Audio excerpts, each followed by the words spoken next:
Hello students, welcome to Online Study 24/7. WB MSc SLST philosophy এবং Bihar state ফিলোসফির জন্য তোমাদের mock টেস্টের ব্যবস্থা করা হয়েছে। তোমরা জানো সামনেই তোমাদের 3rd মার্চ মাদ্রাসা এক্সাম এবং তোমাদের বিহারের এক্সামটা তোমাদের মার্চে হতে চলেছে। মাদ্রাসা এক্সামের জন্য তোমাদের 90 মার্কসের মক টেস্টের আয়োজন করা হয়েছে। যারা যারা এই মক টেস্ট দিতে ইন্টারেস্টেড তারা কিন্তু অবশ্যই ভিডিও নিচে দেওয়া নাম্বারে জেনে নিয়ে কল করে কিভাবে তোমরা মক টেস্টে অংশগ্রহণ করতে পারো। আজকে আমি তোমাদের সাথে WBMSc এবং বিহার স্টেট দুটোই যেহেতু মার্চে এক্সাম হতে চলেছে এবং WBMSc এর জন্য তোমাদের বাকি রয়েছে আর 9 দিন, বিহার স্টেটের জন্য তোমাদের ধরো মার্চের যে কোনো দিন তারা একটা দিতে পারে, শেষে দেওয়ারই সম্ভাবনা হয়তো বেশি থাকবে। আজকে আমি তোমাদের সাথে এক মাদ্রাসা সার্ভিস কমিশনের 9 দিন হাতে রয়েছে, সেটা কিভাবে তোমরা 9 দিনটাকে তোমরা কাজে লাগাবে তোমাদের প্রিপারেশনের জন্য। আরেকটা কথা নিয়ে আলোচনা করব যে তোমরা ফোকাস কোনটাতে করবে। অনেকেই কিন্তু দুটোতেই ফিল করে আছো, বিহার স্টেটেও ফিল করেছো, অনেকে মাদ্রাসাতেও ফিল করেছো, তাই ফোকাস কোনটাতে বেশি করবে এই বিষয়ে কিন্তু আজকে আমি তোমাদের সাথে আলোচনা করবো। তাই ভিডিওটি স্কিপ না করে অবশ্যই পুরো দেখো। ফার্স্টে আমি আসি যে মাদ্রাসা সার্ভিস কমিশনের তোমাদের এক্সাম 3rd মার্চ হবে এবং বিহার স্টেটের তোমাদের রয়েছে যারা ফিলোসফির ক্ষেত্রে, আমি যেহেতু এখানে ফিলোসফি নিয়ে আলোচনা করি তাই আমি শুধুমাত্র ফিলোসফির ক্ষেত্রে আমি আলোচনা করছি, বাকি সাবজেক্টও একই রকম কারণ যে বিষয়ে আমি আলোচনা করছি। দেখো মাদ্রাসা সার্ভিস কমিশনে যারা এই স্টেট থেকে যারা বিলং করছো, যারা ওয়েস্ট বেঙ্গল থেকে বিলং করছো, তাদের ক্ষেত্রে তাদের মেইন ফোকাস হওয়া উচিত কোথাও গিয়ে মাদ্রাসা সার্ভিস কমিশন। কেন মেইন ফোকাস হওয়া উচিত? কারণ দেখো মাদ্রাসা সার্ভিস কমিশনে আমরা জানি এখানে সিট আমাদের অত্যন্ত কম, যে পরিমাণে আমাদের হয়তো দিচ্ছে এক্সাম তার তুলনায় সিট তার এক অংশ হয়তো না, কিন্তু তা সত্ত্বেও আমি বলবো বিহার স্টেটের থেকে কোথাও গিয়ে তোমাদের মাদ্রাসা সার্ভিস কমিশনের ফোকাসটা বেশি হওয়া উচিত। তার একটাই কারণ দেখো মাদ্রাসা সার্ভিস কমিশনে যেরকম তোমাদের সিট কম, বিহার স্টেটের ক্ষেত্রে সিট অনেকটা বেশি থাকলেও স্টেটটা যেহেতু তোমাদের জাস্ট একটা প্রিলিমিনারি যাকে বলে একটা পিলি একটা এক্সাম, তোমাদের জাস্ট এন্ট্রান্স এক্সাম হিসাবে বিহার স্টেটটাকে দেখা হচ্ছে, পরে তোমাদের বিপিএসসি মেন্স আসবে।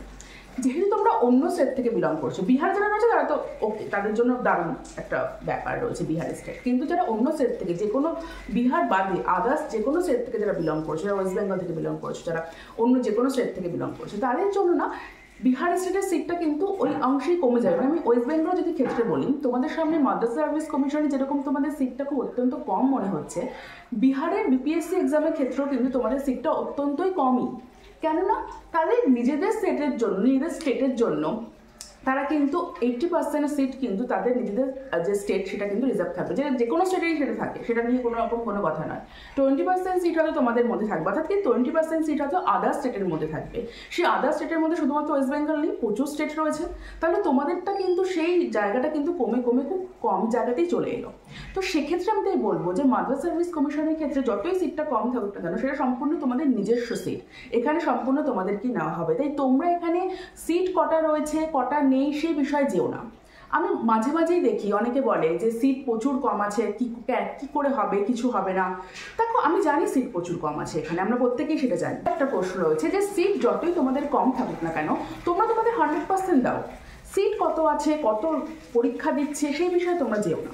কারণ কি এখন আমাদের হাল স্টেটে যা আমাদের, তোমরা প্রত্যেকেই জানো এই বিষয়ে কোনো ধামাচাপার কিছু নেই, যে যা আমাদের পরিস্থিতি, সেখানে যে কোনো এক্সামে আমাদের আসুক না কেন এসএলএসটির ক্ষেত্রে সেখানে লাখ লাখ মানুষ পরীক্ষা দেবে, সিট থাকবে তোমাদের 10-12টা, আমি জাস্ট কথা বলছি। তো এটাই হচ্ছে এখানকার চলে এসেছে। তো সেক্ষেত্রে ওইভাবে চিন্তা না করে সিট কম আমরা বিহারের দিকে বেশি ফোকাস করব, একদমই কিন্তু না। এখানে তোমরা তোমাদের নিজেদের 100% পারলে 200% দিয়ে দাও, বাকি সিটের ব্যাপারটা তারা বুঝে নেবে, সব কিছু পরে হবে। কিন্তু এটা ভেবে যে না আমি এটাতে চলো এটা দেখে নেবো, এটাতে সিট কম এমনিতেও হবে না, এটা কখনো ভেবে নিও না যে এটা হবে না, এটাতে দেখে নিলাম, আমরা বিহারের দিকে নজর দেবো। কারণ বিহারে যে এন্ট্রান্স এক্সামটা তোমাদের হতে চলেছে বিহার স্টেট, যেটা সম্পূর্ণভাবে এন্ট্রান্স এক্সাম, সেটা তোমরা যদি কোয়ালিফাই করেও যাও, ধরো তোমরা সবাই কোয়ালিফাই করে গেলে বিপিএসসি ক্ষেত্রে কিন্তু তোমাদের এই মাদ্রাসার মতো অবস্থা হবে। কারণ তোমরা ভুলে যাও না তোমরা আদার স্টেট থেকে সেখানে যাচ্ছ, তোমরা বিহার স্টেট থেকে বিলং করছো না, তো সেখানে একটা বৃহৎ একটা ফারাক রয়েছে। তাই নিজেদের স্টেটে যেটা হবে সেটার ওপর 100% 200% দিয়ে দাও। আর একটা কথা, তোমাদের হাতে 9 দিন আছে, ফিলোসফির ক্ষেত্রে আমি বলবো 9 দিন আছে, যা কিছু আছে প্রত্যেকটার জন্য একটা দিন করে রেখে দাও। পারলে যেহেতু তোমাদের 9 দিন আছে, আর এখন তো আর সেই সময়টা নেই যে একটার জন্য 2 দিন 3 দিন দিয়ে দেবে।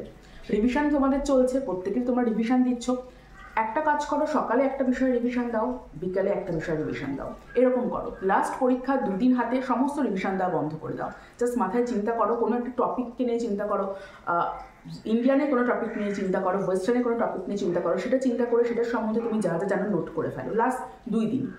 আমার মনে হয় এর থেকে বেশি ভালো প্রিপারেশন বোধ হয় হতে পারে না। আর তার থেকেও যেটা বড় কথা, যে তোমাদের যেহেতু মাদ্রাসার ক্ষেত্রে যে ইন্ডিয়ান আর ওয়েস্টার্ন, আমি যেটা বলবো, যখন তোমরা রিভিশন যখন তোমরা স্টার্ট করেছো, ইন্ডিয়ান আর ওয়েস্টার্ন ওপর সব থেকে বেশি গুরুত্ব দাও। বাকিগুলো থেকে যা কোশ্চেন আসবে সব মিলিয়ে হয়তো আসবে ইন্ডিয়ান ওয়েস্টার্ন থেকে।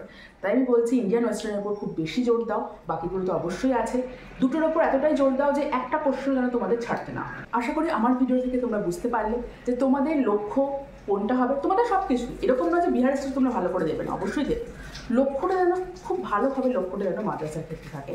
সিট কত আছে ভুলে গিয়ে এক্সাম দাও, ওটাকে মাথায় রেখে এক্সাম দিলে না, সেরকম তোমরা নিজেদের 100% দেওয়া সম্ভব হবে না।